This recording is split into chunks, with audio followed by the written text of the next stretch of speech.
on voit que vous avez bossé avec des gros clients quand même, des grosses boîtes avec Amazon, Carrefour, Vinted, Longchamp même. Ouais. Pourquoi est-ce que ces boîtes, elles travaillent avec vous maintenant? Pourquoi est-ce qu'elle travaille avec nous en ce moment? Parce qu'on est les meilleurs. Le fait d'avoir 30 000 abonnés sur LinkedIn et d'être actif et de partager mon point de vue, ça m'a permis d'être invité sur des podcasts, à des conférences, dans des cérémonies d'awards en tant que jury. Ouais. Et tout ça, ça vient après renforcer la crédibilité de l'agence, de ce qu'on fait. Et donc c'est un cercle vertueux. Bienvenue sur le podcast Par les créateurs, pour les créateurs. Ici, on vous partage des discussions avec des personnes inspirantes pour vous encourager à créer. Ce podcast vous est proposé par Socialbox, agence spécialisée en stratégie sur les réseaux sociaux. Thomas, merci d'être venu jusqu'ici, jusqu'à Bruxelles, même si à mon avis tu fais déjà pas mal d'allers-retours. Ouais, merci beaucoup pour l'invitation. Trop content d'être là. Mais du coup, est-ce que tu peux peut-être déjà te présenter en quelques mots, pour ceux qui ne te connaissent pas? Donc je m'appelle Thomas, j'ai 29 ans, j'habite à Paris et je suis un des deux fondateurs de Binfluence Europe. Donc on est une agence de marketing d'influence qu'on a lancée en 2019, donc ça fait 5 ans et demi, à la sortie de nos études à Solvay, avec mon associé Boris. Et depuis lors, on est 45 maintenant dans l'équipe. On a des 45. bureaux à Bruxelles et à Paris. Et on est l'agence à la plus forte croissance d'Europe pour la deuxième année de suite. Et ça, c'est le trophée que vous avez reçu il n'y a pas longtemps ou c'était un Non, autre ça c'est trophée encore autre chose. Non, on a également reçu le trophée de agence spécialiste de l'année aux agences de l'année en Belgique, qui était la première fois de l'histoire qu'une agence d'influence recevait cette distinction. Donc trop fier, trop content. Trop bien, félicitations. Merci beaucoup. Et du coup, Binfluence, avec tes mots en rapide, c'est quoi exactement? Ouais, alors on est vraiment une agence conseil en influence, c'est-à-dire que vraiment on va accompagner de A à Z nos clients dans l'élaboration, la mise en place, l'exécution et le reporting de campagne à travers des créateurs et des créatrices de contenu sur les réseaux. Ça peut être des campagnes ponctuelles pour un lancement de produit ou un key moment pendant l'année, comme vraiment des stratégies annuelles, voire pluriannuelles. Ok. Et si on va sur le site ou sur LinkedIn, etc., on voit que vous avez bossé avec des gros clients quand même, des grosses boîtes avec Amazon, Carrefour, Vinted, Longchamp même. Ouais. À ton avis, pourquoi est-ce que ces boîtes, elles travaillent avec vous maintenant? Et aussi, comment est-ce que toi ou ton équipe de sales vont entrer en contact avec des grosses boîtes pareilles? Pourquoi est-ce qu'elles travaillent avec nous en ce moment? Parce qu'on est les meilleurs.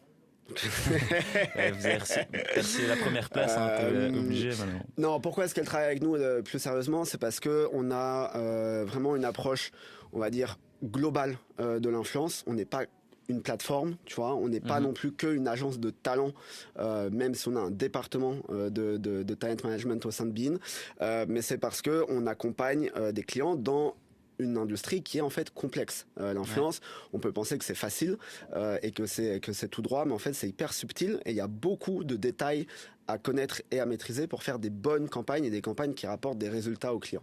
Et donc nous, ça fait 5 ans et demi maintenant qu'on développe cette expertise, aussi bien en termes de way of work que de créateurs avec lesquels on va travailler, que vraiment de réflexion stratégique et créative pour les clients. Aujourd'hui, l'influence, ce n'est plus qu'un annonceur qui va envoyer des colis gratuits à des créateurs pour faire des unboxings face cam en story. Il faut une histoire, il faut une stratégie en termes de public cible qu'on va aller viser, sur quelle plateforme, à travers quel format, etc. etc. Et puis des grandes idées, parce qu'in fine on fait de la pub, et donc une grande campagne de pub à la télé, faut qu'il y ait une bonne idée derrière pour que ça touche le public. L'influence, c'est exactement la même chose, et donc c'est pour ça que maintenant on a beaucoup de marques qui nous confient leur budget, parce qu'on a pris tout ça et on sait à peu près ce qu'on fait, quoi. Vous avez fait vos preuves, quoi, aussi. Ouais, en plus. Ouais, c'est ça. Est-ce que tu aurais un conseil à donner à justement une plus petite boîte ou une ASBL, une petite structure qui voudrait se lancer dans l'influence? Ouais, vraiment le premier conseil que je peux donner, c'est soit formez-vous, soit trouver quelqu'un qui a déjà fait de l'influence. Parce que vraiment, je reviens dessus, mais c'est complexe l'influence.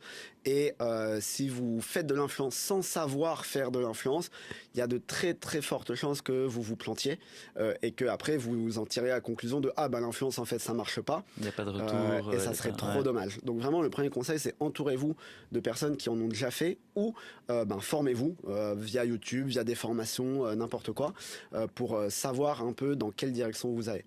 Et ensuite, oui, l'influence est un canal qui coûte cher, entre guillemets, mais il y a moyen, surtout quand on est une asso, surtout quand on est une start-up qui commence, de jouer un peu sur des leviers de mon combat, ma mission ou ma jeunesse, et en fait, accompagnez-moi s'il vous plaît, aidez-moi, pour arriver à faire des campagnes qui coûtent pas grand-chose, voire rien, mais ne pensez pas que c'est un dû.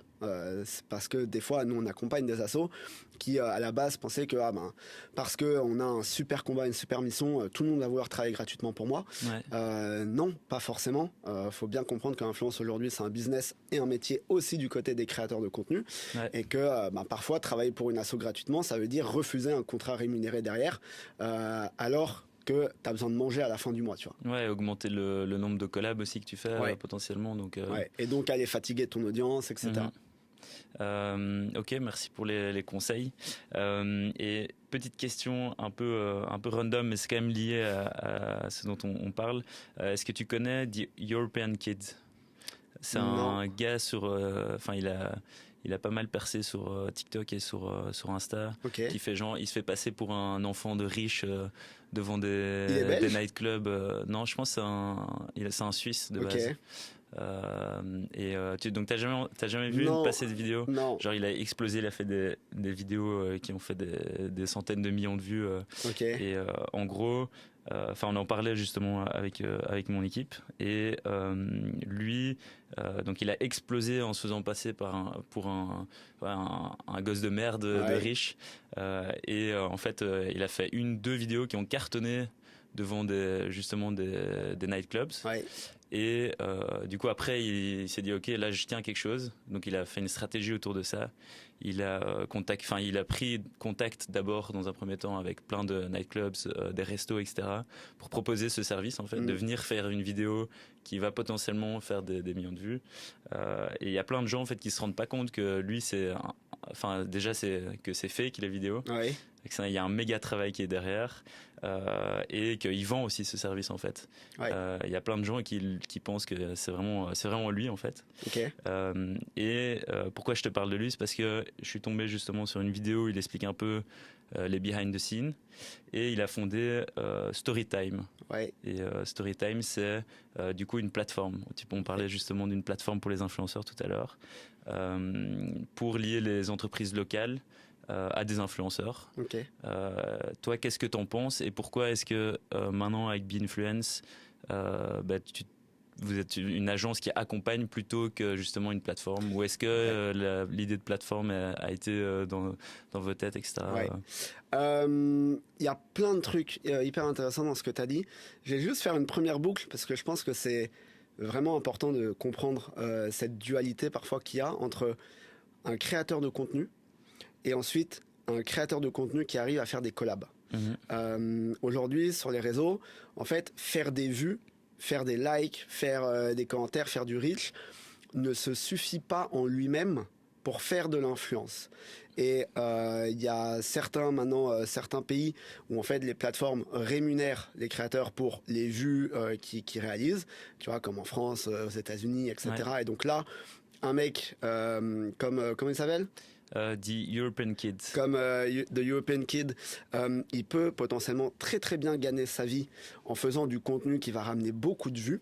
Mais dans d'autres pays comme la Belgique où il n'y a pas encore ce système, en fait, en tant que marque ou en tant qu'agence, tu vois, tu me pitchais le profil et je me disais, en fait, à quel client ça va correspondre ça?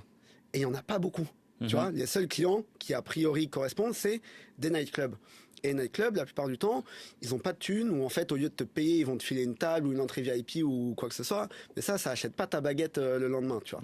Et donc, en tant que créateur ou que futur créateur de contenu, il faut vraiment réfléchir à quel type de contenu j'ai envie de créer, avec lequel je me sens à l'aise, et qu'est-ce que potentiellement ça va m'apporter. Et je pense que The European Kid, il lance une plateforme maintenant pour l'influence locale, parce que justement, il doit pas avoir, et je le dis sans avoir vu son profil, etc., donc peut-être je me gourre complètement, mais en tout cas, a priori, il doit pas avoir énormément de collabs, parce que c'est compliqué de collaborer pour une marque avec un profil comme ça. Et donc ça, c'était la petite parenthèse. Et par rapport à la plateforme, nous, on est convaincus aujourd'hui que l'influence locale, c'est une des prochaines grandes opportunités de l'influence, parce que c'est un truc qui est très compliqué, qui est hyper fragmenté, et pourtant, toute entreprise, même locale, a besoin de communiquer. Et aujourd'hui, l'influence, quand elle est bien réfléchie et bien exécutée, c'est le meilleur canal de communication qui existe.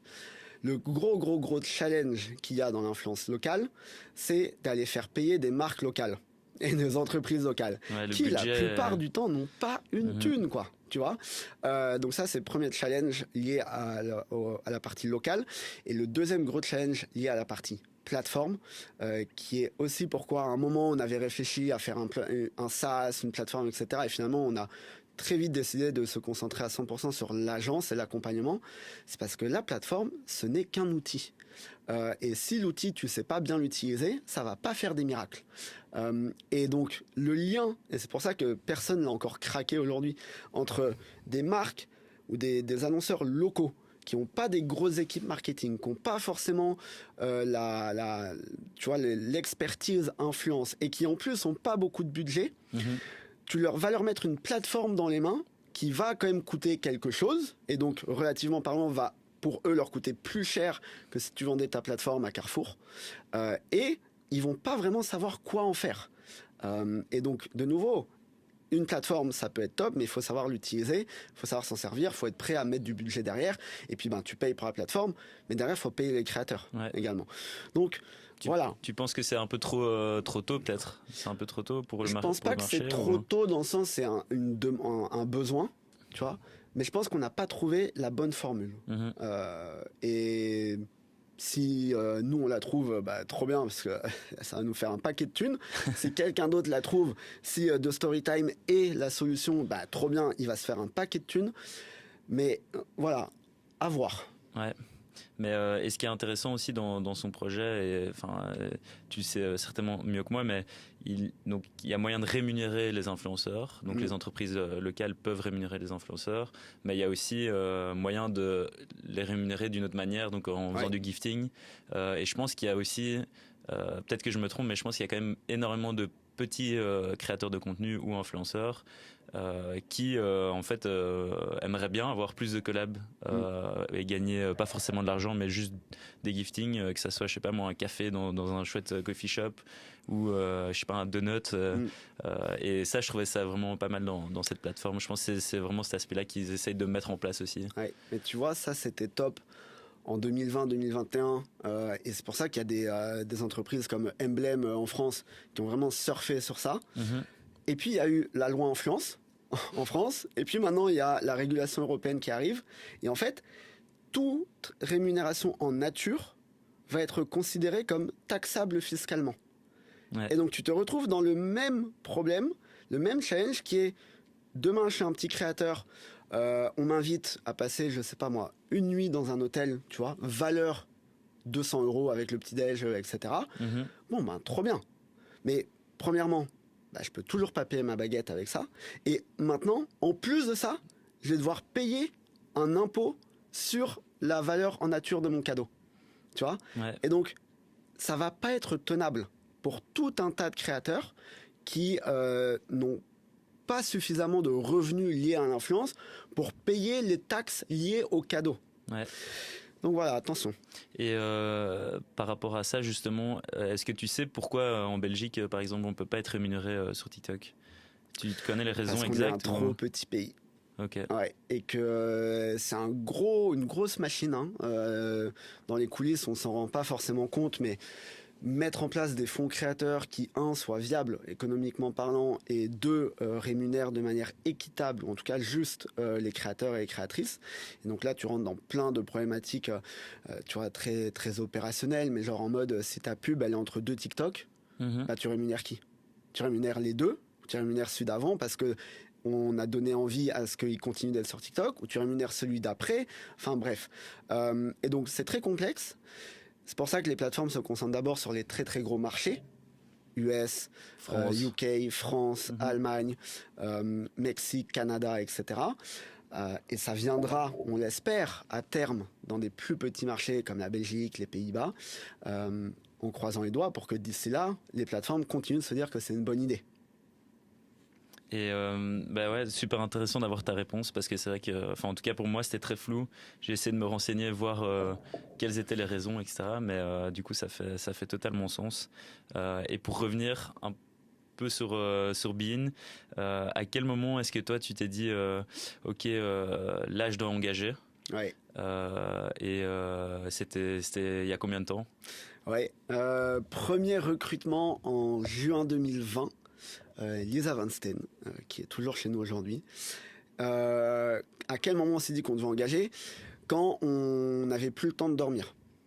Voilà, c'est aussi simple que ça.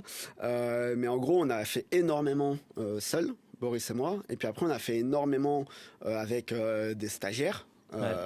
Dont tu as fait partie. À un moment, on a gagné Carrefour Belgique pour la première fois. Noël 2019, donc pour une mise en place à partir de 2020, on était la première agence d'influence dédiée à l'influence pour Carrefour. Et c'était un énorme budget pour nous à l'époque. Et là, on s'est dit, mais en fait, on va pas pouvoir gérer autant Carrefour que juste le développement général de Bein. Et donc, on s'est dit, là, il n'y a pas le choix, il faut qu'on recrute. Et donc, on a fait ce premier recrutement. On a trouvé Lisa, recrutement 100% en ligne, parce que 2020, c'était le Covid. J'ai encore cette image de Lisa, Boris et moi, chacun devant notre écran sur Google Meet, à trinquer comme ça, parce qu'il n'y avait pas le choix. Et voilà. Et en fait, après, on a toujours eu cette, en tout cas jusqu'à très récemment, cette vision de se dire, on ne recrute que quand on en a besoin. Okay. Donc ça a des très bons côtés dans le sens où on n'a jamais sur-recruté. Ça a des moins bons côtés où juste avant le recrutement, tout le monde est à fond et tu vois, on doit beaucoup bosser pour que ça tienne et que ça roule. Mais voilà. Et là, maintenant, récemment, on est plus dans du recrutement stratégique. On se dit, on n'a peut-être pas besoin tout de suite là de ce profil. Mais en fait, on le trouve top. Donc on va le recruter. Et puis, tu vois, on lui trouvera des choses à faire. Ou alors, on n'a pas besoin de ce profil maintenant, mais par contre, pour ce qu'on veut faire dans 3 mois, on en a besoin. Donc, on le recrute maintenant et on co-construit, tu vois, le projet dans lequel on va le mettre. Ok, ça rejoint la seconde question que j'allais te poser. C'était quand tu engages, à quel moment tu dois engager et est-ce que c'est au moment où justement tu as beaucoup trop de taf et tu te dis ok, là c'est obligé ou pas? Et du coup, pour vous, c'était vraiment au début, en tout cas, quand c'était le rush, vous vous êtes dit bon là, on n'a pas le choix, sinon ça tourne pas. Et maintenant, plus stratégique.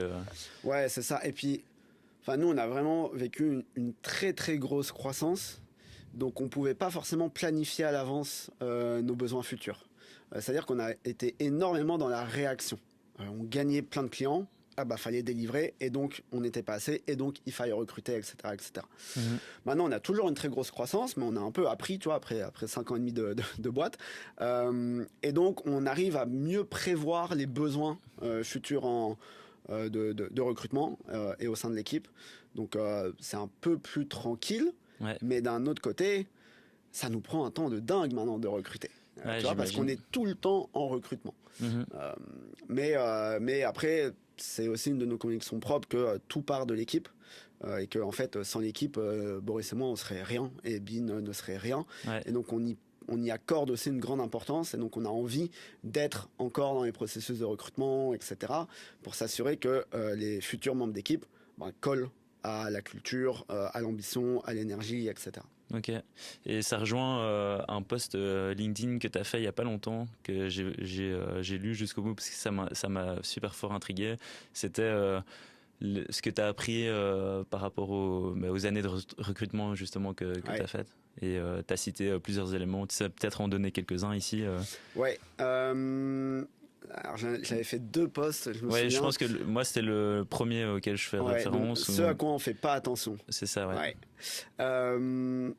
Effectivement, nous on a, comme Beanfluence c'est notre premier taf, Boris et moi, on n'a pas du tout un point de vue de ce qu'est l'entreprise. C'est-à-dire que vraiment, on n'avait jamais travaillé avant Beanfluence. Et donc il y a plein de choses qu'on a pu faire à notre sauce. Parce qu'on n'avait pas d'a priori, on n'avait pas d'expérience passée, etc. Et dans le recrutement, je trouve que ça se voit à travers un peu nos méthodes. Et donc, les 3 choses auxquelles on ne fait pas du tout attention quand on recrute, premièrement, c'est les études. Donc l'école que tu as fait, ou même si tu as fait des études ou pas, ça nous intéresse pas. Déjà parce que l'influence, ça reste un métier jeune et il n'y a pas de cursus à la Sorbonne ou à Solvay sur l'influence, ni même à l'IEX d'ailleurs. Et deuxièmement, parce que nous, on s'est entouré de personnes qui ne connaissaient rien à l'influence. Déjà Boris et moi, hein, pour commencer. Et ensuite, tu vois, des personnes comme Laurane, qui est chez nous, comme Gilles et Véronique, qui sont nos directeurs de clientèle, ou comme d'autres, n'avaient jamais travaillé dans l'influence avant de nous rejoindre. Et l'influence, ça s'apprend.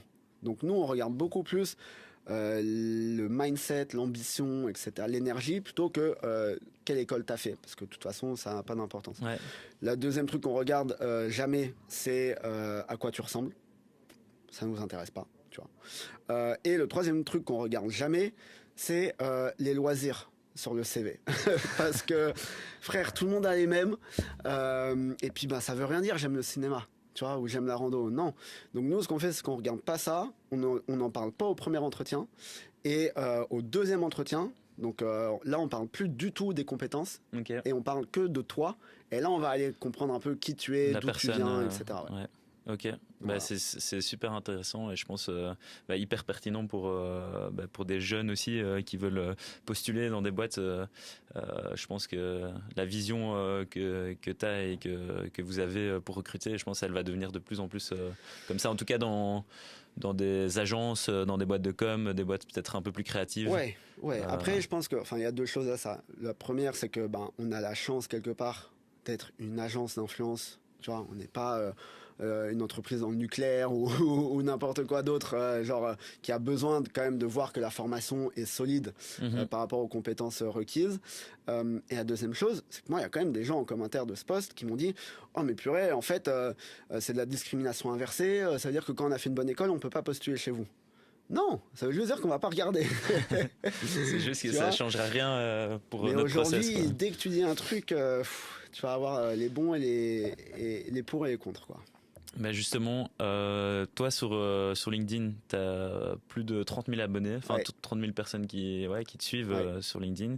À quel point ce personal branding, en fait, il est important pour BeInfluence? Est-ce que c'est ça, tu penses, qui te permet aussi de signer plus de contrats, d'avoir plus de visibilité envers d'autres marques, des entreprises, etc.? Ouais, de ouf.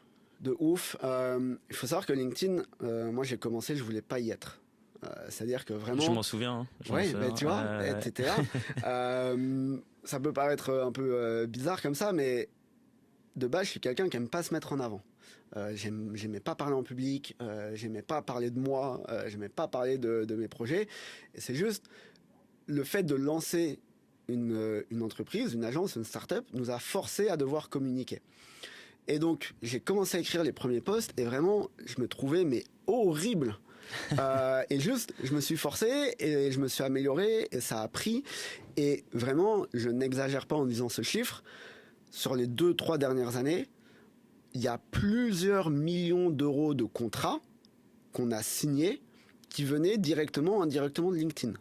Soit de gens qui voyaient mes posts et qui ensuite nous invitaient en appel d'offres. Et quand on gagnait appel d'offres et qu'on leur demandait pourquoi on a été invité, parce que il y a 4 ans, Bean, c'était pas Bean d'aujourd'hui. Tu vois, personne nous connaissait. C'était voilà. Ils disaient mais j'ai vu les posts de Thomas sur LinkedIn. Ou des gens qui m'envoient des messages privés en disant je suis d'accord avec ta manière de voir l'influence, etc. Viens, on se rencontre, on cherche une agence, on fait un premier test ensemble et autres. Et donc d'un point de vue business, ça a été fondamental. D'un point de vue recrutement et quelque part entre guillemets employer branding, je pense que ça a eu son rôle également. Okay. Et voilà. Et puis d'un point de vue très personnel, le fait d'avoir 30 000 abonnés sur LinkedIn et d'être actif et de partager mon point de vue, ça m'a permis d'être invité sur des podcasts, à des conférences, dans des cérémonies d'awards en tant que jury. Et tout ça, ça vient après renforcer la crédibilité de l'agence, de ce qu'on fait. Et donc c'est un cercle vertueux. Clairement, mais bien joué. Hein. Merci. Bien joué. et tu penses que justement, est-ce que selon toi, genre tous les fondateurs de demain ou même les fondateurs d'aujourd'hui devraient du coup essayer de se créer un personal branding, que ça soit sur LinkedIn ou d'autres plateformes, quoi? Oui, mais il faut pas essayer trop fort. Okay. Parce que ce qu'on voit beaucoup là, enfin ce que je vois ces derniers temps, c'est des gens qui se disent voilà comment je devrais être sur LinkedIn. Okay. Tu vois, voilà ce qui est attendu de moi, et donc je m'y conforme. Alors que c'est pas eux. Et donc ça donne des posts de merde. Très clairement, tu vois, des posts écrits avec ChatGPT parce qu'en fait ils veulent pas mettre l'effort d'écrire selon eux et leur manière de réfléchir. Et tout ça, ça sonne fake. Et aujourd'hui, et ça va être hyper cliché ce que je vais dire, mais c'est vrai, notamment en personal branding, le plus important c'est d'être authentique. Ouais. Encore plus que dans l'influence. Moi j'écris tous mes posts. J'ai pas de ghostwriter, j'ai pas de ChatGPT, je copie-colle pas des posts d'autres personnes, j'écris tout comme ça, et des fois ça me prend 10 minutes, et des fois ça me prend une semaine, et ben je me casse la tête et je les écris. Okay. Des fois je fais des fautes d'orthographe, et ben je fais des fautes d'orthographe, tu vois, c'est pas grave. Des fois j'ai des expressions bizarres, ouais mais c'est comme ça que je parle, donc c'est pas grave. Des fois je donne mon point de vue, et tu vois, j'ai pas peur de donner mon point de vue. Okay. Y a rien de pire que du personal branding qui est lisse, parce que ça apporte rien, c'est juste du bruit. Bien donc sûr. Et puis tu crées pas de débat non plus. Tu crées pas de débat, tu peux pas avoir des gens qui t'aiment si tu prends pas parti, tu vois. Alors et oui, il va y avoir des gens qui vont pas t'aimer, mais c'est normal, c'est le propre de toute personne qui se met en avant. Et donc oui, tout le monde devrait être sur LinkedIn aujourd'hui. Tout fondateur, toute fondatrice, surtout de start-up, devrait être sur LinkedIn. Mais soyez sur LinkedIn sans trop vous prendre la tête. Soyez vous-même et ça va marcher. Pas forcé, quoi. Pas publier pour publier. Non. Et soyez vrai. Tu vois, il y a beaucoup de gens qui viennent me dire j'aime bien te suivre sur LinkedIn parce que oui, tu parles de tes victoires, oui, t'es une grande gueule, mais en fait, quand ça va pas, tu le dis aussi, tu vois. Ouais. Et tu parles de tes échecs et tu parles de tes défaites et voilà. Et tout le monde a l'impression que oh punaise, je vais dire que là on a foiré, donc plus personne va nous croire, plus personne va nous faire confiance, on va perdre nos clients, les gens vont partir. Non, c'est le propre d'une aventure entrepreneuriale. Et tu le sais, de juste se prendre 1 milliard de portes et de faire 1 million d'erreurs. Mais dites-le parce que ça va renforcer de nouveau votre authenticité. Si vous êtes vrai dans vos défaites, les gens vont vous trouver vrai dans vos victoires. Si vous parlez que de vos victoires et jamais de vos défaites, déjà ça va sonner fake. Puis les gens ils vont être là, mais purée, c'est qui ce connard avec ce melon, tu vois. Il a le melon lui. Ouais, ben voilà. Et t'as essayé de collaborer avec un ghostwriter ou pas? Non, jamais. Non, parce que de nouveau, moi c'est moi, ma manière de voir les choses et de les interpréter, elle m'est propre. Je peux passer 1 millier d'heures avec un ghostwriter à essayer de lui expliquer qui je suis, ça ne sera jamais moi. Et peut-être qu'un jour, je vais juste changer d'avis, changer de point de vue, changer de vision. Et comment je communique à mon ghostwriter, ça? Tu vois? Ouais. Non, c'est moi. Et comme ça aussi, ça n'implique que moi. Tu vois? Si le post, il marche bien, que ça résonne bien, que j'ai des bons retours, bah trop bien, je suis content. Si, et parfois ça m'arrive, je fais des posts cons où les gens sont là, frère, tu racontes n'importe quoi, ou là, t'es complètement hors sol, ou X, Y, Z, ou par message privé, dire purée, je pensais pas que tu pensais ça et donc je suis un peu déçu. Ouais, ok, fine, mais c'est ma faute, tu vois. Je vais pas aller après appeler mon ghostwriter et dire gros, t'as fait nimp. T'es viré. Ouais. T'es viré, non, c'est moi. Et est-ce que tu penses aller un moment sur une autre plateforme, genre sur TikTok ou sur Insta pour développer ton personal branding encore plus? C'est une question que je me pose toutes les semaines. Ok. Il y a 2 réponses à cette question. La première, et c'est peut-être une excuse que je me donne pour pas aller sur d'autres plateformes, mais LinkedIn, ça me prend du temps quand même. Faut pas sous-estimer tu vois, ne serait-ce que de répondre aux commentaires, aller s'informer avant d'écrire un post, etc. Et en fait, je suis pas créateur de contenu. J'ai une entreprise que je dois faire tourner à côté. Après, comme tu le disais, ça te permet de te ramener pas mal de prospects, des contrats, des collabs. Donc ça fait partie de l'aspect sales, je dirais. Ouais, mais en fait, je suis déjà sur la meilleure plateforme pour ça.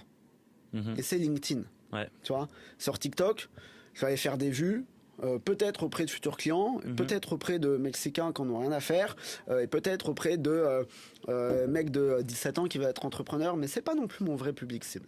Tu vois, et sur Instagram, c'est pareil. Donc, je suis déjà sur la meilleure plateforme pour le business.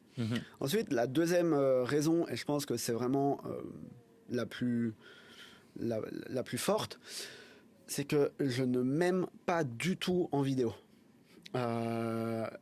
Tu vois, je me trouve, mais systématiquement, je sais pas, genre horrible. Et donc là, il y a des caméras et tout, et j'ai pas le choix, et très bien. Mais si je me filme moi-même, mais jamais de la vie, j'arrive à sortir 5 secondes. Ouais. Tu vois, parce que je vais toujours me dire, ouais, non, ça va pas, ça va pas, etc. Et c'est marrant parce que le truc que je dis d'être vous-même, qui arrive très bien par écrit, mais visuellement, non. Et donc, je pense que quelque part, j'ai pas honte, mais j'ai pas envie de me montrer constamment en vidéo. Okay. Et puis, j'aime bien écrire. Je trouve que l'écriture, ça donne une occasion aussi de se poser, de réfléchir, d'utiliser des termes, des constructions de phrases, etc., qui, à l'oral, ne paraîtraient pas forcément naturelles.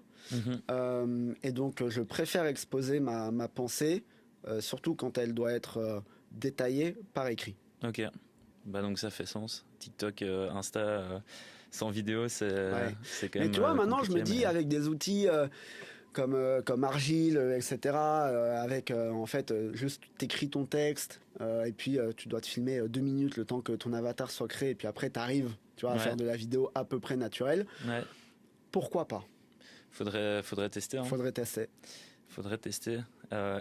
Comment tu t'organises justement, parce que t'as pas du coup de ghostwriter. Est-ce que t'as quelqu'un qui t'aide quand même un peu pour manager tout ça Non, vraiment, j'ai personne. Et comment tu t'organises du coup pour toute cette création de posts? Est-ce que t'as beaucoup? Ouais, mais t'as une page note où tu listes toutes tes idées et puis tu reviens dessus de manière quotidienne. J'ai mes notes qui sont, en tout cas mes notes LinkedIn, c'est un peu un fouillis. J'ai 1 million d'onglets ouverts sur tous les trucs où je me dis, ah tiens, ça serait pas mal de faire un post sur ça. Et après, c'est surtout, en fait, maintenant j'ai un process mental où, tu vois, j'ai 3 piliers édito, et je pense que tout créateur ou toute créatrice de contenu, quelle que soit sa plateforme, devrait avoir des piliers édito.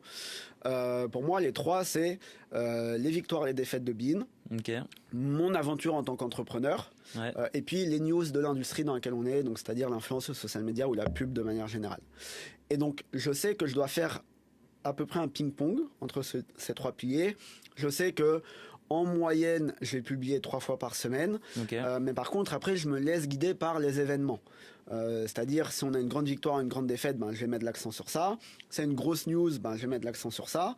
Le seul truc où c'est un peu plus froid, ou en tout cas, ça peut, c'est pas lié à une temporalité, c'est mon aventure entrepreneuriale. Tu vois, genre... les 3 critères qu'on regarde pas quand on recrute et les 3 critères qu'on regarde quand on recrute, bah, je l'ai publié à ce moment-là parce que il n'y avait pas grand-chose d'autre sur les 2 piliers, les 2 autres piliers. Mais j'aurais pu le faire dans 3 semaines, ça aurait été tout aussi pertinent. Et voilà, et vraiment j'essaye d'être le plus instinctif possible dans l'écriture de mes posts. Après, de nouveau, parfois il y a des posts, je bloque et je vais mettre une semaine, tu vois. Ou il y a des posts sur les news où je vais me dire, ok, à chaud je pense ça, mais par contre, tu vois, si je laisse 48 heures, ça va évoluer, je vais réfléchir sous la douche et tout, et peut-être que ma vision va changer, et donc j'attends avant de publier. Ok, donc t'as quand même tu fais ça solo, mais t'as quand même une structure qui est mise en place, des formats, et donc ça, tu penses, enfin, j'imagine, mais c'est important, sinon t'as peut-être pas de résultat, quoi. C'est important de ouf, et alors ce qui est important aussi, surtout au début, c'est de se forcer. Aujourd'hui, je ne me force plus, c'est-à-dire que je peux faire un post par jour, une semaine si j'en ai envie, et puis pendant une semaine ne rien poster. Mais au début, sur LinkedIn, mais sur TikTok, sur Instagram, sur Twitch, sur YouTube, sur Pinterest, n'importe où, le plus important, c'est de se mettre un rythme et de le garder quoi qu'il arrive. Tu vois, ok, 3 vidéos par semaine, 3 posts par semaine, ou 3 carousels par semaine, mais je le fais, tu vois. Est-ce que tu avais déjà une routine au début quand tu as commencé ou... Au tout début, non. Parce que dans un coin de ma tête, j'étais, bon, je vais faire 3 posts et puis je vais arrêter. Mais pendant toute la période, tu vois, de 1000 à 25 000 abonnés, il y a des semaines, je me suis forcé, tu vois. Ouais. Et c'est un élément qui a fait que ça a fonctionné, tu penses? Bien sûr. Ouais. Ok. Et pour, enfin moi il y a un autre aspect qui m'intrigue pas mal, c'est Paris. Ouais. Et donc Be-Influence a commencé en Belgique, à Bruxelles. Ouais. Pourquoi ce move vers Paris, même si je connais déjà quelques éléments, mais... Le move vers Paris, il était pour plusieurs raisons. La première raison, c'est que d'un point de vue très personnel, je suis français. Je suis même parisien. Et après toutes mes secondaires et mes études à Solvay à ABX, j'avais envie de revenir en France. J'avais envie de revenir à Paris et de vivre, tu vois, un nouveau cycle à Paris pour voilà, des raisons familiales et d'envie, etc. Et ce qui est trop cool, et là où on a eu beaucoup de chance, c'est que cette envie personnelle s'est bien agencée avec les besoins de Bein. Ok. Faut comprendre que la Belgique, c'est très bien, c'est 11 millions d'habitants et c'est 2 à 3 ans en retard sur la France. Tu vois, et donc aussi dans l'influence. Ouais. Paris, la ville, c'est 11 millions d'habitants. Tu as énormément de sièges européens de très très grosses entreprises qui sont à Paris. Et c'est une influence qui est beaucoup plus mature. Et donc, on avait des clients belges qui sautaient quand ils accompagnent en France. On avait des clients français qui disaient « Ah, mais ça serait bien quand même que vous ouvriez un bureau à Paris. Et puis nous, de manière stratégique, on s'est dit « Mais en fait, en ouvrant un bureau à Paris, ça va nous permettre de rentrer dans un marché beaucoup plus grand. Et puis dans un marché beaucoup plus mature, donc on va apprendre beaucoup plus vite. Et tout ce qu'on va apprendre sur l'influence en France, on va pouvoir potentiellement, avec 2 ans d'avance, le répliquer en Belgique. Ou l'apporter en Belgique. » Et ça a été très dur au début. Parce qu'on a été pris à Station F, donc c'est trop cool, mais c'était Station F Covid. Moi, à Paris, à part mes grands-parents à l'époque et 2-3 amis d'enfance, je connaissais personne. C'est un marché beaucoup plus mature, donc des plus grands budgets, une plus grande appétence pour l'influence, mais beaucoup plus de concurrents également, et des concurrents, mais beaucoup plus gros que la plus grosse agence d'influence à l'époque en Belgique.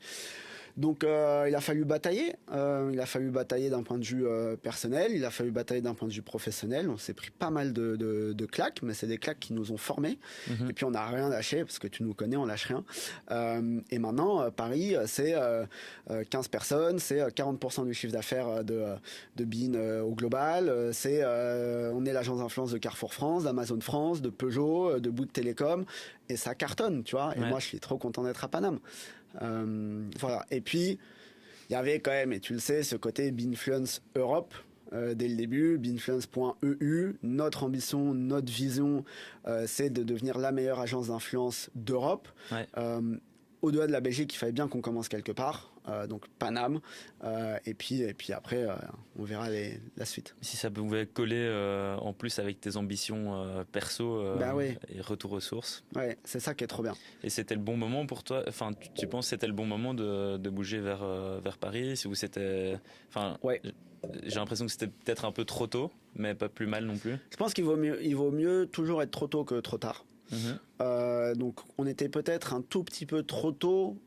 Encore que, tu vois, le niveau où on en est aujourd'hui en France, je pense que si on était arrivé en 2022, on ne serait pas à ce niveau-là en 2025. Et tu vois, parce qu'on est arrivé comme ça, je vous le donne, mais on a ouvert Beanfluence France en août 2021. Et donc non, pas trop tôt. Et oui, c'était le bon moment parce que il y avait aussi, et pour le coup, en étant à Paris, on l'a vraiment senti, la Startup Nation. Tu vois, et c'est pas qu'un titre, la Startup Nation, c'est vraiment un état d'esprit. Et donc, être dans la capitale française des startups avec des gens qui ont une ambition de dingue, des moyens qui sont mis à disposition aussi pour faire en sorte de maximiser les chances de succès, l'énergie qu'il y a dans, tu vois, la construction, la création, etc. En tant qu'entrepreneur, ça nous a énormément nourris. Versus la Belgique où on est modeste, en fait on est trop modeste, il n'y a pas énormément de choses qui sont faites pour l'épanouissement des startups. Voilà, c'est un truc, tu dois y aller tout seul, quoi. Alors qu'à Paris, tu es un peu pris par la main et tu es jeté dans ce bain où tout le monde nage dans la même direction. Et ça, c'est ça qui nous a permis de nous dire ok, bon, on va faire ça, ok, on va être ambitieux sur ça, on va prendre des risques, et qui nous a permis d'avoir cette trajectoire de croissance. Mais ça rejoint une autre question que j'avais, qui était est-ce que tu as vraiment une différence de mentalité entre Paris et Bruxelles. Et j'ai l'impression que c'est clair. Et en fait, c'est terrible hein, quelque part, mais tu parles à n'importe quel entrepreneur belge qui est parti de la Belgique, il va te dire le meilleur choix de ma vie, c'est d'être parti de la Belgique. Ouais, c'est dommage. C'est dommage, mais c'est un fait. Ouais. Et est-ce que vous avez d'autres marchés en ligne de mire? Je sais que, en tout cas, les Pays-Bas, c'est déjà le cas, non? Alors, les Pays-Bas, c'est le cas dans le sens où on accompagne beaucoup de clients aux Pays-Bas. Et en gros, depuis nos bureaux de Bruxelles et Paris, on accompagne les clients dans plus de 25 pays aujourd'hui, donc un peu partout en Europe et également aux États-Unis. Par contre, on n'a pas encore de bureau aux Pays-Bas. Et ça fait partie un peu du top 3 pays qu'on regarde pour ouvrir un troisième bureau, donc à Q1, on va se donner un peu de temps, mais Q1 2026, où il y a les Pays-Bas. Après, de manière très transparente, Amsterdam, moi, ça me fait pas plus rêver que ça. Bon, voilà. Et à part les Pays-Bas, on regarde de manière attentive l'Espagne et Londres. Ok. Après, tu parles de... Vous êtes parti de Bruxelles pour aller vers Paris, parce qu'il y avait aussi quelques années d'avance. Je pense que les Pays-Bas, dont Amsterdam, ils sont souvent aussi en avance comparé à Bruxelles, en tout cas par rapport à Paris, je ne sais pas. Alors par rapport à Paris, non. Par rapport à Bruxelles, peut-être un peu plus. Mais au-delà de l'avance ou non dans l'influence, c'est aussi une question de fit culturel. Et quoi qu'on en dise, tu vois, je et Boris et les personnes, on va dire vraiment fondamentales de l'équipe, on a tous des origines latines. Et donc on va beaucoup plus fitter avec un Espagnol, en tout cas à première vue, tu vois, qu'un Hollandais par exemple. Et il y a de la grosse concurrence sur ce genre de marché? Ouais. Notamment aux Pays-Bas d'ailleurs, qui peut-être un peu contre-intuitivement est plus concurrentiel qu'un pays comme l'Espagne. Et puis en fait il y a aussi une question de opportunité de marché, parce que ouvrir un bureau, que ça soit à Amsterdam, à Londres, à Barcelone ou tu vois au fin fond de la Papouasie-Nouvelle-Guinée, ça va demander à peu près la même intensité.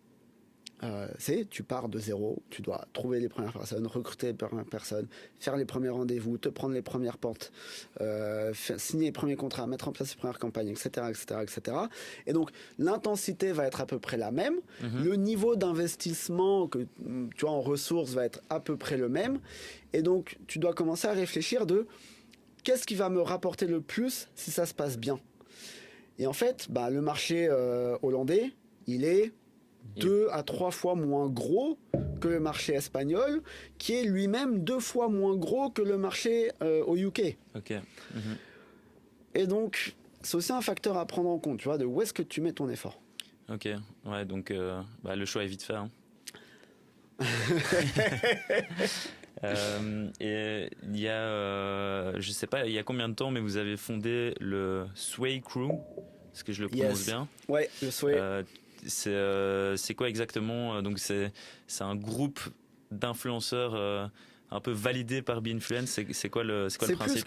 C'est plus que ça. Le Sway, c'est en fait notre département de représentation exclusive de créateurs et de créatrices de contenu. En fait, et on va être en gros leurs agents.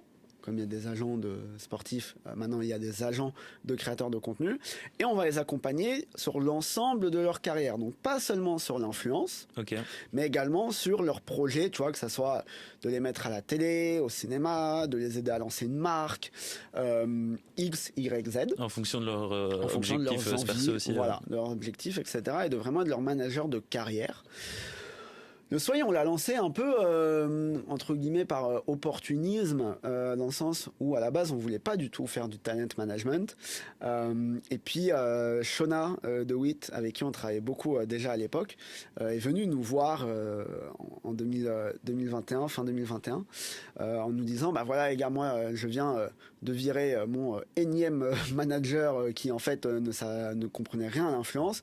On travaille beaucoup ensemble, j'aime beaucoup votre manière de travailler. Est-ce que vous voulez pas devenir mon agent de mon agent, quoi, pour gérer ma carrière.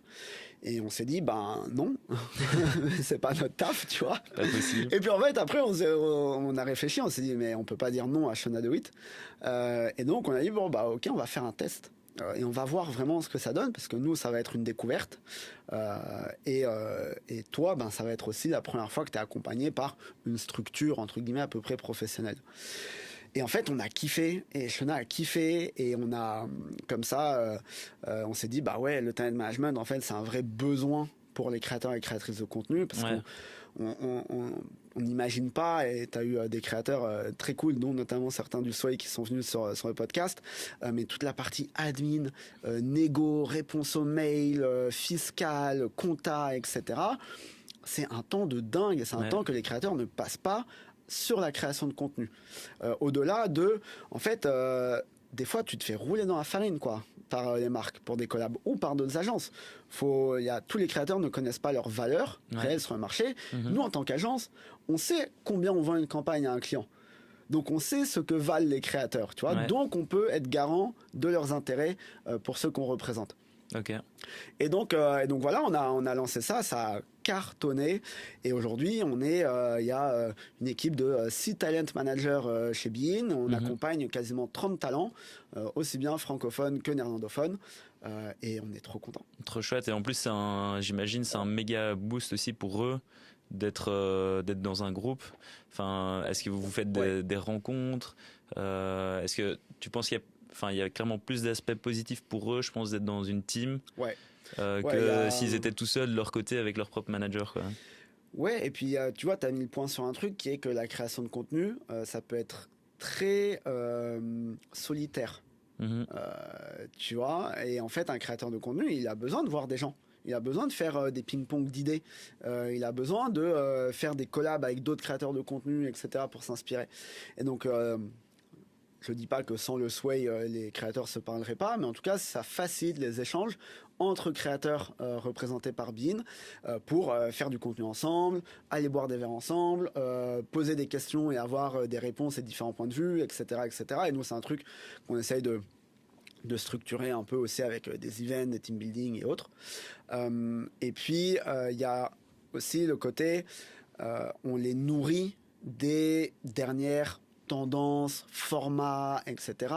On a une force de frappe, entre guillemets, plus grande. Donc, on peut avoir des rendez-vous exclusifs avec des plateformes comme TikTok, comme Spotify, comme Google, comme Meta, pour les aider et les accompagner dans leur création de contenu. Et ouais, en fait, c'est un kiff. Et puis, d'un point de vue vraiment purement commercial, ça apporte pas mal d'opportunités. Déjà parce que, on va... Alors, toujours, uniquement si c'est pertinent pour le client qu'on accompagne du côté agence, en fait, on va très facilement pouvoir dire, ah bah oui, là, Vidal, il serait top et on le prend, ou là, Shona, elle serait top, ou là, Alexandra, elle serait top, et donc, on le prend. Tu vois, donc, Bein-Fluence, l'agence, apporte pas mal de business aux talents représentés par Bein. Et puis, il y a surtout le côté effet de groupe, où aujourd'hui, quand une marque contacte, par exemple, Jérôme ou Rachel, qui sont talent managers, pour un de leurs talents, systématiquement, Jérôme ou Rachel va dire oui ou non pour ce talent. Et by the way, on a d'autres talents qui pourraient être pertinents, etc. Pour une campagne. Et régulièrement, les marques disent ah ben ouais, en fait, on n'y avait pas pensé, mais c'est une bonne idée, donc on va aussi le prendre, l'activer, etc. Ok. Qui est trop chouette, c'est trop fort en fait, et c'est un win-win complet, autant pour vous que pour les créateurs, donc c'est génial. Et les créateurs sont contents, tu vois. Ça fait 3 ans maintenant le Sway, et on a eu qu'un seul départ qui était David Dieu, qu'on adore, que j'embrasse, parce que il voulait être indépendant, il voulait lancer son agence, etc. Donc on s'est serré la main. Et sinon, tous les autres talents qu'on accompagne depuis maintenant 3 ans sont encore dans le Sway et sont contents, quoi. Ouais, plutôt un signe positif, hein. Ouais.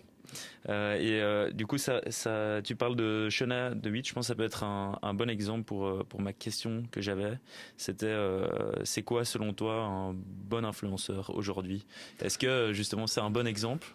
Est-ce que c'est selon toi Shona, c'est un top exemple. Mais alors c'est marrant parce que tu as plein de définitions de bon. Shona, elle est top parce qu'elle a cette capacité assez unique d'être très très très axée sur l'image et de le contrebalancer avec un naturel, tu vois, ou un humour qui est incroyable. Et en fait, elle a réussi à trouver cet équilibre quand elle fait une collab avec, je dis n'importe quoi, avec Etam ou avec Chanel, tu vois, où elle va te faire un Reels ou un carrousel qui est vraiment canon. Et à la fin, il y a toujours une photo d'elle qui fait son double menton ou une grimace ou qui fait une vanne, etc. Et ça, sa communauté adore. En fait, il ne faut pas oublier que l'influence ne marche et les créateurs de contenu ne sont bons que si leur communauté est intéressée dans leur collab. Ouais. Et souvent, on a un peu tendance à se dire « Ah ouais, l'influence, c'est une marque qui parle à des créateurs. » Non, l'influence, c'est une marque qui parle à des publics cibles à travers des créateurs de contenu. Et donc, Shona, à chaque fois qu'elle fait une collab rémunérée, déjà, il y a de la créa, donc ça intéresse sa communauté. Et ensuite, la communauté ne trouve pas que la collab dénature Shona. Ouais. Tu vois, elle reste elle-même. Elle reste elle-même même contenu, et voilà. Et c'est un truc parfois qu'on a un peu de mal à faire comprendre aux marques parce qu'elles sont non, j'ai pas envie que Shona fasse une grimace sur ma collab, tu vois. Ouais. Mais si, c'est ça qui va marcher. Donc voilà. Par contre, tu vois, il y a d'autres créateurs, ils vont être super forts en craft. D'un point de vue juste purement cinématique, par exemple, ou d'un point de vue storytelling, ou d'un point de vue mise en contexte du produit, etc. Et donc, tu as plein de définitions de bons, et Shona est une définition, et puis tu as plein d'autres définitions. Ok. Mais clairement, l'authenticité, elle est clé, rester soi-même, et donc même si tu as une collab, si tu arrives à faire comprendre à la marque que l'influenceuse ou l'influenceur doit rester elle-même ou lui-même, je pense que c'est une des clés du succès d'une campagne.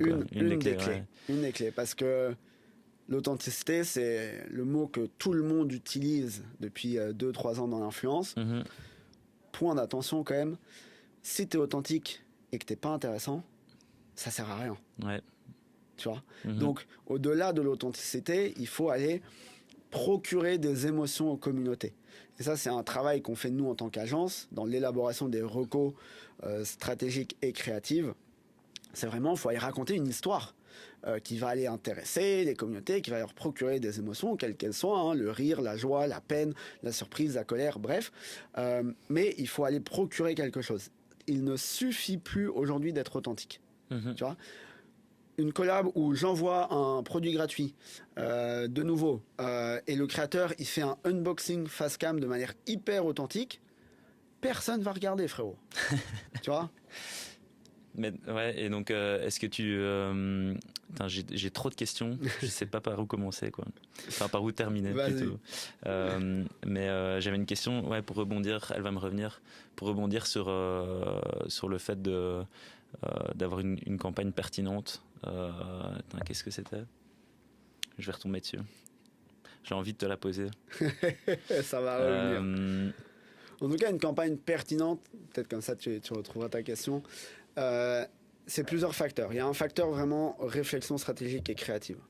Donc réflexion stratégique, c'est à qui on va parler, sur quelle plateforme, à travers quel format, quels insights ou quelles tendances, tu vois, culturelles, démographiques, concurrentielles, on va aller chercher pour rendre la campagne culturellement pertinente. Et puis après, c'est le point de vue créa, c'est vraiment le grand concept créatif. C'est quoi la grande idée, tu vois? Et cette grande idée, ensuite, comment est-ce qu'on la décline? Et là-dedans, il y a plein de sous-sujets il faut aller engager les communautés, tu vois, donc comment, par quelle mécanique, quelle tactique de campagne tu vas mettre en place, etc., etc., etc. Et ensuite, tout ça, ça sert à rien si tu sélectionnes pas les bons créateurs. Ouais. Et déjà, sélectionner les bons créateurs, c'est plein de sous-sujets également. C'est le bon créateur au niveau de son univers créatif, au niveau de... son audience aussi. Exactement, mais tu vois, univers créatif, format, typologie de contenu, rapprochement ou éloignement avec la marque, les concurrents, etc. Au niveau de son audience, parce que de nouveau, on va parler à des audiences, donc il faut que l'audience du créateur soit dans le public cible de la marque. Et puis au niveau des résultats et des performances, parce qu'aujourd'hui, le nombre d'abonnés ne veut plus dire grand-chose. dans cette ère algorithmique. Donc il faut aller regarder non pas le nombre d'abonnés, mais le nombre de vues moyens par Reels, le nombre de vues moyennes en story, le nombre de likes, de commentaires et de métriques d'engagement en carrousel, etc., etc. Et puis le prix. Ouais. Parce qu'aujourd'hui, il y a de tout et n'importe quoi en prix. Il y a des influenceurs qui se sous-valorisent de fou, puis il y a des créateurs qui se survalorisent de fou. Et in fine, l'influence, faut que ça rapporte un retour sur investissement positif à la marque. Donc voilà. Et ensuite, il y a la mise en place et l'exécution de la campagne. Parce que c'est pas parce que tu as la bonne strat et les bons créateurs qu'après tout se fait automatiquement. Il faut faire les briefings, il faut valider le contenu, il faut s'assurer que tout se passe bien, que les timings soient respectés, qu'il n'y ait pas de bad buzz qui commence, etc. Et puis ensuite, faut tout analyser pour savoir si c'est intéressant pour la marque de faire de l'influence ou non. Ouais, si c'est rentable ou pas. Et donc tout ça, c'est un taf, quoi. Et donc tous ces éléments en fait permettent d'analyser si c'est un retour sur investissement intéressant pour les marques. Ouais. Et est-ce que ça c'est un rapport que vous donnez aux entreprises aussi? Tout le temps. Ok. Et j'ai retrouvé ma question. Ça fait du coup 5 ans que vous êtes occupé à lancer des campagnes. Ouais. Est-ce que tu sens qu'il y a une amélioration d'ouverture au niveau d'esprit des marques à se dire ok là je dois vous faire confiance. Ouais, par exemple, il faut que tel créateur reste vraiment soi-même, qu'il fasse une vanne sur son carrousel parce que c'est ce qu'elle fait d'habitude. Tu sens une amélioration là-dedans? Ouais, de fou. Okay. De fou. D'un point de vue agence, déjà, nous, on est des amoureux de la créa. C'est-à-dire que, in fine, on fait des campagnes d'influence parce qu'on est persuadé que ça peut, et un jour, ça sera le canal de communication le plus créatif. Okay. Et nous, ce qui nous fait kiffer, c'est de trouver la bonne idée pour aller atteindre les objectifs business du client. Et ça, à l'époque, il y avait beaucoup de marques qui étaient non, l'influence, c'est de l'envoi de produits. Tu vois, ou l'influence, c'est parler d'un code promo. Ou l'influence, c'est une intégration de 30 secondes sur YouTube. Aujourd'hui, les marques, elles sont non, nous, on veut des campagnes créatives. Tu vois, on veut aller raconter une histoire, on veut procurer une émotion. Parce que ça fait 4 ans qu'on s'époumonne, nous et les autres acteurs, à dire non, il faut aller intéresser les communautés. Et aujourd'hui, quand tu vois, je ne sais pas si t'as vu la ref, mais sur une des dernières vidéos de Loris en France, un de ses en voiture, okay. Il fait une intégration de 1 minute de Trade Republic. Le truc, c'est un film, tu vois, d'1 minute. Et c'est incroyable. Et les gens en commentaire, ils sont là, mais incroyable intégration. Donc, ça, c'est trop fort quand tu as la communauté qui soutient le créateur de contenu faire des collabs. Ça, c'est juste la preuve que c'est une bonne collab. C'est ça, tu vois. Et nous, on est à l'agence d'influence d'Amazon en Belgique et en France. En Belgique, on fait pas mal de trucs très créatifs avec notamment Average Rob. Et à chaque fois qu'on sort une collab, les gens en commentaire ils disent c'est la meilleure pub que j'ai vue. Quel kiff, tu vois. Ouais. Donc oui, il y a une beaucoup plus grande ouverture. Et est-ce que tu as, après toutes ces années de campagne et d'entrepreneuriat, est-ce que tu as une chouette anecdote à raconter, que ça soit drôle, que ça soit que ça peut faire rêver peut-être certaines personnes aussi? Est-ce que tu as quelque chose qui te vient en tête? Ouais, j'en ai plusieurs.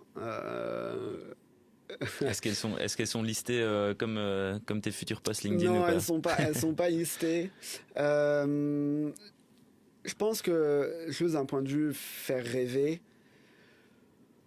pour tous les futurs créateurs de contenu ou ceux qui sont en train de se lancer, etc., il peut y avoir un ressenti de c'est trop tard. Tu vois. En fait, Instagram, ça depuis trop longtemps. TikTok, ça depuis pas mal de temps.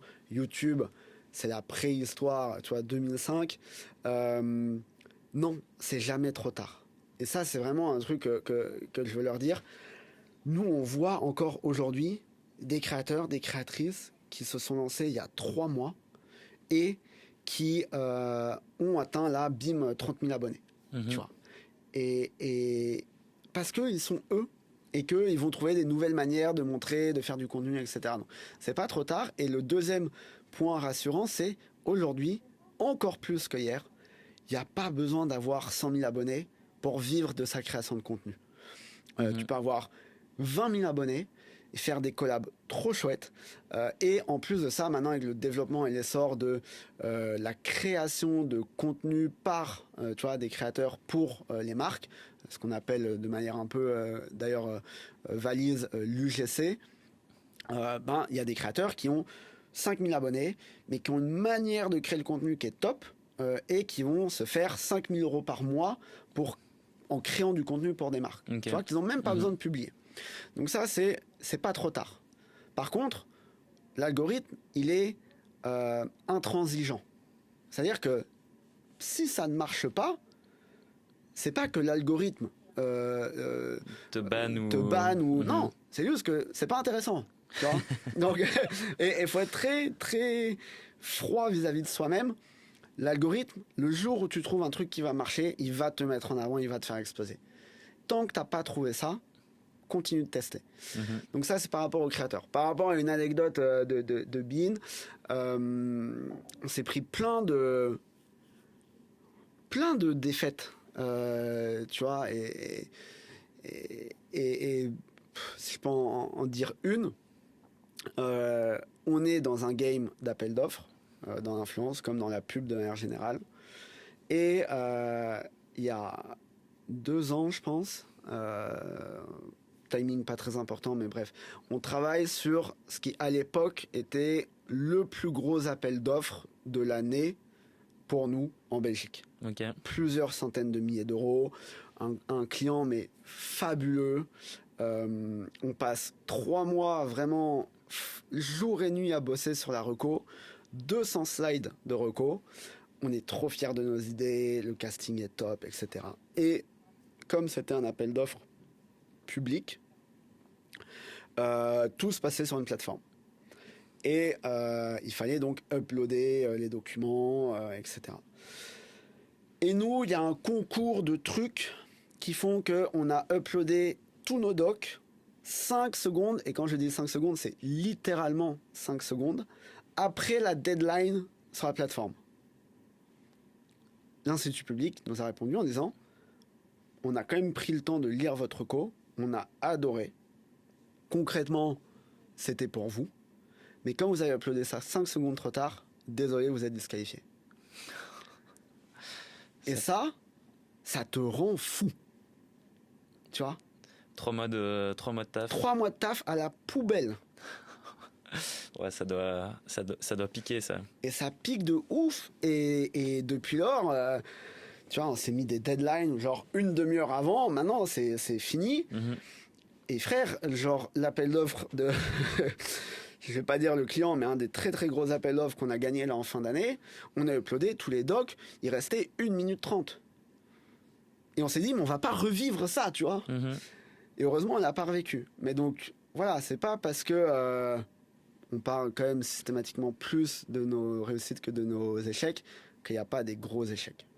Et est-ce que dans ces appels d'offres, tu fais participer justement des créateurs de contenu pour que ça soit pour revoir les documents que vous mettez, les inspi? Alors, on a la chance dans l'équipe d'avoir des créateurs et des créatrices de contenu qui ont donc cette vision, tu vois, de créateurs-créatrices. On a tout un département qui est dédié à la stratégie créative également. Et donc, avec ce tandem, ça marche extrêmement bien. Et pour l'instant, non, on n'a pas fait intervenir des créateurs extérieurs sur des AO. Et est-ce que, par exemple, le Sway Crew, tu considères comme externe? Ou est-ce que eux, tu peux justement leur faire visionner des... On pourrait, mais en fait, il y a plusieurs raisons. La première raison, c'est que ils sont occupés, tu vois, nos créateurs. Ils sont occupés. Et en fait, un appel d'offres, mine de rien, ça coûte cher, ne serait-ce qu'en heures passées sur le truc. Et on n'a pas envie de faire travailler nos créateurs gratuitement sur ça. Mais donc ça voudrait dire les rémunérer. Mais donc les rémunérer, ça veut dire que l'appel d'offres il coûterait encore plus cher et que si on perd, c'est encore plus chiant. Tu vois. Ouais. Donc ça, première raison. Deuxième raison, c'est que les créateurs, ils ont leur point de vue de créateur, ce qui est tout à fait normal.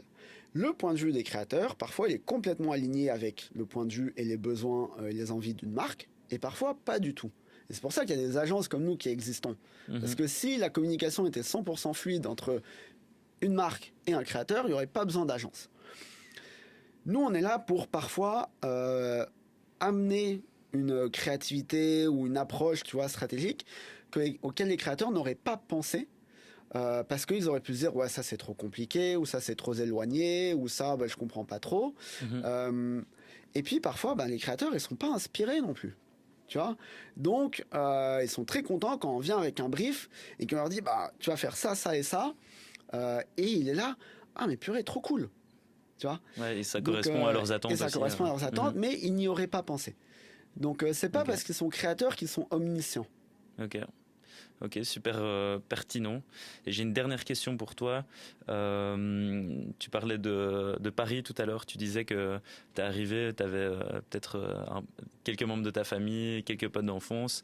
Est-ce que tu as un conseil pour des entrepreneurs ou des jeunes pour networker justement? Comment est-ce que tu as fait pour rencontrer un max de personnes, essayer de te faire connaître Ouais. Parce que tu peux vite, quand tu taffes, tu peux vite être enfermé dans ton bureau, taffer tout seul. C'est clair. Je pense que tu as pas mal de choses que tu peux faire. Après, c'est une question d'envie. La première, si tu vas dans un autre pays et que tu as déjà un projet qui marche à peu près ou qui commence, tu vois, rentre dans un incubateur. Quel que soit l'incubateur, alors, essaye de prendre un incubateur qui soit cool et sérieux, mais rentre dans un incubateur parce que tu vas tout de suite être avec d'autres entrepreneurs. Et donc vous allez parler la même langue, vous allez avoir les mêmes envies, les mêmes besoins, les mêmes challenges, et donc ça va automatiquement créer du lien. Tu vois, et nous, Station F, même si c'était le Covid, j'ai rencontré pas mal de personnes à Station F qui, dans les premiers mois, la première année, m'ont fait me sentir pas trop seul. Donc ça, voilà. Deuxième point, c'est contacte des gens sur LinkedIn. Vraiment, genre en message privé. Le nombre de personnes que j'ai rencontrées parce que j'ai envoyé un message en disant « Coucou, je suis Thomas, on est en Belgique, j'arrive à Paris, je connais personne. Est-ce que t'es OK qu'on prenne un café pour que juste tu m'expliques, on se rencontre, etc. » Les gens, ils disent oui. C'est trop cool. Et donc comme ça, tu rencontres des gens. Et puis après, le troisième point, ceux qui me connaissent bien vont rigoler connaissant mon niveau à la course, mais je trouve qu'il y a un truc qui est très cool en ce moment, que sont les run clubs. Tu vois, et ça, les run clubs, c'est pas juste pour courir ou pour bouffer un croissant à la fin, c'est pour rencontrer des gens. Et en tout cas à Paris, les gens ils prennent les run clubs pour ça, pour aller rencontrer des gens et avoir en fait un terrain sur lequel ils peuvent discuter, commencer par la course et puis ensuite évoluer comme ça, quoi. Et ça, comment ça marche? Tu vas courir, tu manges un croissant, tu bois un café ou un matcha, et puis tu discutes. T'as des run clubs c'est ça. Soit tu discutes en courant, soit avant, soit après. Et moi, je sais qu'il y a des gens que je connais de mon cercle proche qui se sont mis dans des run clubs et ils ont rencontré plein de gens comme ça, tu vois. Ok. Trop cool. Je sous-estimais un peu les run clubs, mais c'est vrai que de ce point de vue, ça peut être assez intéressant niveau rencontre. Ouais, après, faut assumer la course, tu vois. Faut savoir courir, quand même. Trop chouette. Mais écoute, mille merci Thomas merci beaucoup pour cet échange. Je pense que j'aurais encore 1000 questions, mais on essaie de garder ça dans un format pas trop long. Ouais, écoute, quand tu veux pour revenir, hein. Bah ouais, évidemment. Et où est-ce que, pour ceux qui te connaissent pas, où est-ce qu'on peut te trouver du coup? LinkedIn. LinkedIn, Thomas Angerer, donc Angerer. Et voilà, mes autres réseaux, c'est pour moi. Plus perso. Ouais.